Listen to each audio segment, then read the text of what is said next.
Hello and welcome to PlayStation Grenade. We are halfway through Season X already. What a ride it has been. And this week, Week 5 has given us an epic update and also hints towards the future, including our beloved Kevin. If you're new around these parts, each week we meet up and go through all the map changes in Fortnite Battle Royale, and we hope to know more about Hutwatch. We then piece together a story theory from all the information on offer. So chill out for the next 10 minutes, smash code Adamaru if you'd be so kind, and let's dive in. It was obvious what the update was going to bring, the return of Moisty Maya. Oh hell no, we couldn't be more wrong. As usual, the Rift Beacon was set up, this time in the desert, and something happened we never thought possible. Another Fortnite crossover, this time with Borderlands 3, known as Mayhem. We'll get to how it fits in with the story, but let's break down this new area first. How well do you know Borderlands? Borderlands is renowned for its art style. This funky effect when you enter the zone is a form of cell shading.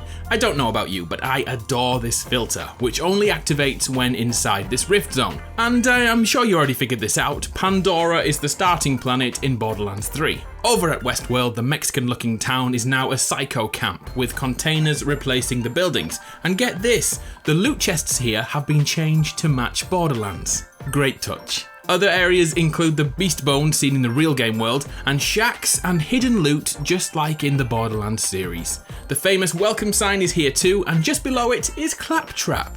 I'll tell you more about him later, but for now know he's an arrogant little robot with a massive mouth. Did you see the release trailer for Fortnite Cross Mayhem?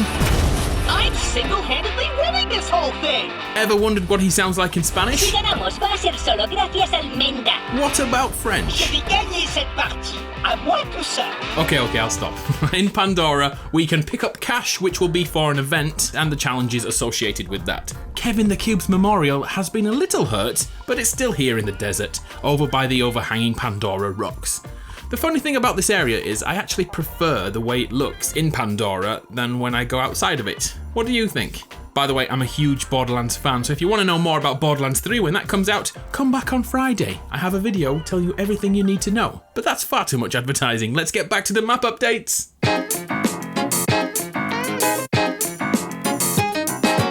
Remember the chair house in Westworld last season? This season it became a TV house, but in Pandora we have a small nod to the original chair house, Borderlands style. Another great touch is over by the dinosaurs, the Triceratops, the T-Rex, and the Diplodocus! Due to how the Rift Zone has dropped, it has perfectly dissected the Diplodocus! Yeah, this LEA stuff doesn't get old at all, I love it! LEA, please say more stupid things. Diplodocus! But the best Easter egg in this entire zone has to be the face on the mountain. Does it look different to you? It has been updated to look like Handsome Jack, one of the best bad guys in video game history. And yeah, he's from the Borderlands series. This is brilliant, I love it. I salute you, art creators. Let's go over to the overarching story of Season X. Something in Pandora, in the Rift Zone, is unlike the others. The Rift Beacon is still here. In Tilted, Mega Mall and the Rec Center, the beacon has vanished. Whether they were lost in time or blown up and destroyed, we can't be sure. But here in Pandora, it's still here.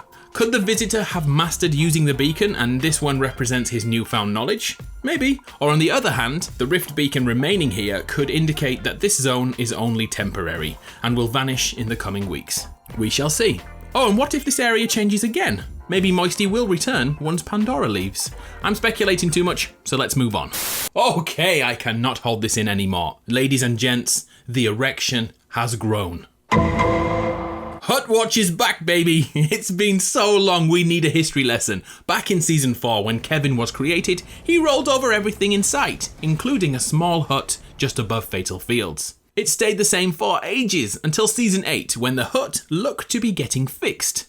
Then throughout Season 9, the hut began to show us why we love it so much. Not one flaw, not two, not three, 4 flaws of awesomeness. But then, it all stopped.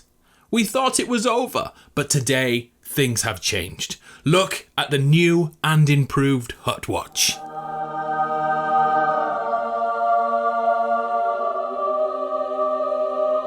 It has a roof! A perfect little roof! Our boy is growing up so fast. By the way, if watching this little guy grow is your favourite part of the update, please write Hot Watch in the comments. I'd love to know if you guys are as into this as I am. Actually, we could try and guess what will happen next. I think Kevin will fall from the sky and crush it yet again. I've learnt to understand Epic Games. They like to play with my emotions. Anyway, until next week, Hot Watch forever! Here's a funky little update to notice over in Haunted Hills. This statue is new, right? I don't remember seeing her grabbing my attention before. I tried to destroy her, but alas, it's impossible, so she has a reason to be here. What could this represent? Likely it's another weekly challenge, but the last time we saw an indestructible statue in-game, it ended up being attached to a sword, which took down the Polar Peak monster. Also, is this a character in the game? I feel like I've seen her before, but maybe it's just a weeping angel from Doctor Who. Do you recognise her? Who the hell is she? I don't know, but my word, check out her rankles. Lovely.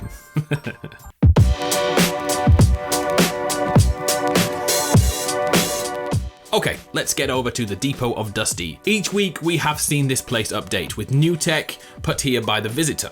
This is also the spot he made the rift beacons. And this week, this is happening.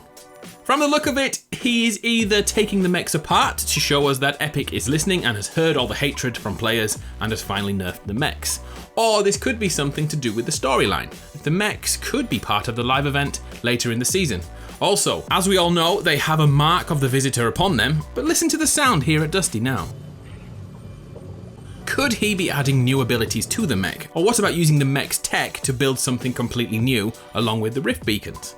That beam could be analysing things, it could be making the beacons into a military-grade offensive piece of tech. The great thing about all this is that now we have time travel and we've seen a hulking great Power Ranger fight Rita Repulsa. Anything is possible. The weirder, the better. Well, this week we've also been given an insight into next week's update. I'll give you a few seconds to skip forward to this time if you don't want any spoilers. Are you ready? Have they gone? Okay, they've gone. Let's do this. Kevin is back. The floating island returns, and it's even better. So is my favourite landing spot, the motel. It's on top. It's so beautiful. The files that are now in game are showing that the floating island will be continuously moving when they get here. Just like back in Season 6. Hang on, where's Luke the Notable when we need him? We need 100 drops on the new motel.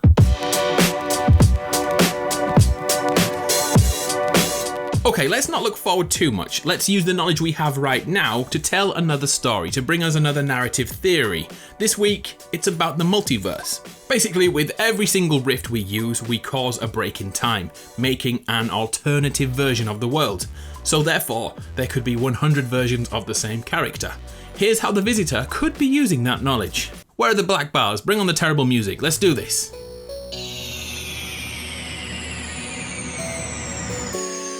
Season 4, the first time we meet the visitor. All we know at this early stage is that he's been contained within a meteor, kept alive by a piece of technology we call the capsule. When he awakened, he knew instantly what to do and where to go. How did he know about the hidden rocket? Has he been here before? After taking the rocket, it seemingly malfunctioned, causing rifts to open around the island. But each one of those rifts was in fact a tear in time. The visitor was using time travel. Soon after, the enforcers arrived, the time cops, and then another one, perfectly identical, almost as if they were the same person. The enforcer continued to track down the visitor until he returned to the island, changing time yet again. Reversing the past 7 seasons and freezing time, he began to create rift beacons and set them up around the island. At first, we thought they were failed attempts to get back home, but in fact, he was travelling through time to recruit alternative versions of himself. A visitor stuck in 1885 was found when he pushed the area back to the Old West. Another visitor was discovered fighting the Horde only 1 year ago, but his next attempt failed, and once again the rupture in time grabbed the attention of the Enforcer, who too was building an army. Back in the present day, Season X as we know it, the visitor is now many, working with a single goal to stop the intergalactic police force from catching them. But little do they know, it's only a matter of time before the enforcers arrive. Will the visitor complete his work before the war begins? Time is running short. The meteor will explode soon, annihilating the entire island. Find out more next week on PlayStation Grenade! How the heck does that sound to you?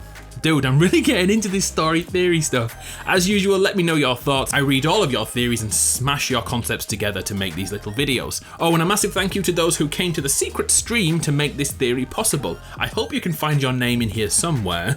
If you want to come to the next meetup, I don't say anything here on YouTube. Please follow me on Twitter for more details. I'm Adam Grenade. So there we have it, a great update week with more mind-blowing changes. Did I miss anything? Please let me know. Before I go, here's the Legends roll call, the people that use code Adamaru and send me a video on Twitter for a shout out. I really appreciate it. The support makes all this possible, especially the giveaways that we have on stream. Okay, I'm sure you're sick of my voice, so I'll get out of here and I'll see you in Pandora. I'm Adam from PlayStation Grenade. It's been a pleasure. See ya.